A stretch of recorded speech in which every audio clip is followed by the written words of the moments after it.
ৰং চেনেলৰ জৰিয়তে বৰ্তমান সম্প্ৰচাৰিত হৈ থকা পুৱতি তৰাৰ ধাৰাবাহিকত অভিনয় কৰা পম-পম ওৰফে আমাৰ সকলোৱে মৰমৰ জনপ্ৰিয় কণমানি শিশু শিল্পী আৰণ বৰুৱাৰ খবৰটো বাৰু পালেনে? জনপ্ৰিয় অভিনেতা নয়ন নিব্বানৰ সুযোগ্য পুত্ৰ আৰণ বৰুৱা ওৰফে আমাৰ সকলোৱে হৃদয়ত স্থান লাভ কৰা পম-পমে ইমান কম বয়সতেই গৌৰৱ কঢ়িয়াই আনিলে মাক, দেউতাক, পৰিয়াল আৰু অনুৰাগীৰ বাবে। আপোনালোকে বাৰু পম-পমৰ এই ভাল খবৰটো পালেনে? যদিহে পোৱা নাই, ভিডিঅ'টো অলপ স্কিপ নকৰাকৈ শেষলৈকে চাই থাকিব। তেতিয়াহে জানিব পাৰিব আমাৰ মৰমৰ পম-পমৰ সেই ভাল খবৰটো।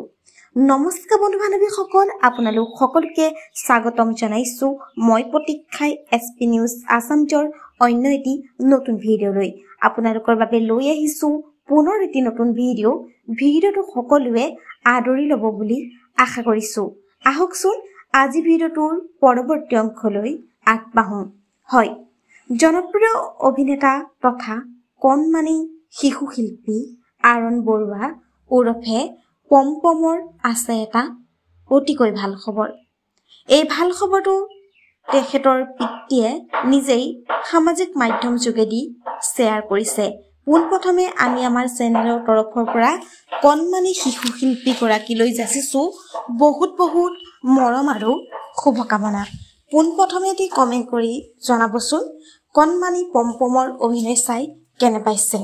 হয়, জনপ্ৰিয় অভিনেতা নয়ন নিব্বানৰ পুত্ৰ আৰণ বৰুৱা ওৰফে পম-পমৰ ভাল খবৰটো হৈছে যে তেওঁ এবছলুট এবাকাছ টাইটানছৰ চেম্পিয়নশ্বিপ 2025 চনৰ দ্বিতীয় স্থান পাবলৈ সক্ষম হৈছে।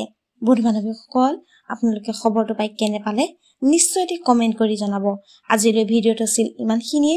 যদিহে ভিডিঅ'টো চাই ভাল পালে তেন্তে ভিডিঅ'টোত এটা লাইক কৰিব, কমেণ্ট কৰিব, শ্বেয়াৰ কৰিব, লগতে চেনেলটো ছাবস্ক্ৰাইব কৰি কাষতে থকা বেল আইকনটো প্ৰেছ কৰি অল কৰি দিবলৈ নেপাহৰিব।